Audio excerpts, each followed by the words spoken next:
So it's the penultimate race on day one. It's the chance for the juveniles to show their stuff in the Boodles. I've whittled this down to a couple. There's a few towards the head of the market that I don't particularly like. One towards the head of the market that I think has got a good chance. Dam race solely on good ground is Bustleton, so I think he can improve for it, but fairly well found. And I think when the top two come out of the market, he's going to be carrying a little bit too much weight. One that won't be carrying too much weight and I think has got a proper chance is Sage Advice for the Master Doctor, Richard Newland. Cillian Leonard might be riding him as well to get another £7 off. There's just lots to like about his form. You look at the fact that he was so close to Cabot Cliffs, who is now £10 higher rated than him. Even if you look at Tinner Haller, that he beat 6 lengths, that's rated £1 lower than him. There's just enough in there to suggest that he's off a reasonable mark. You can forgive his last one. I just don't think the ground suited him at all. I don't think the track particularly suited him. On the track, Cheltenham might not be his favourite, but I'm happy to take a chance on Sage Advice at the price. One other one that's going to have to be mentioned, just because I like the horse and I know it's going to wind you up, Daryl, is Hell Red.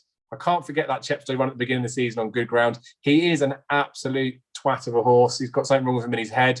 But I like these crazy people. That's why I do so many previews with you, mate. I think Hell Red possibly could be a fairly decent horse. No chance. Do you know what? The reason we did that, this is what we were thinking throughout the whole of the season. Yeah, this is exactly why you should watch your own content, because we said at the beginning of the year that Hell Red race at Chepstow was one of the poorest juvenile opening races we've seen for a long, long time.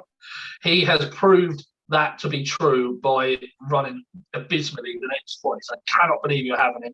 The fact that he's got such a high round in the action suggests he wants soft ground. They've now come out and said that he might want good ground. Oh, mate, a marker 131, I just can't have him. I really can't. I've not really got a strong opinion in this race other than not to back Hell Red.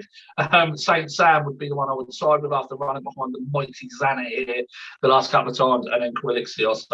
I think he could be a little bit better than what he's shown, and stepping into handicaps off a marker 139 is probably going to be top weight in there, but I think he's probably the best horse. So this race is asking for a little bit of a surprise, I must admit, but Saint Sam for me.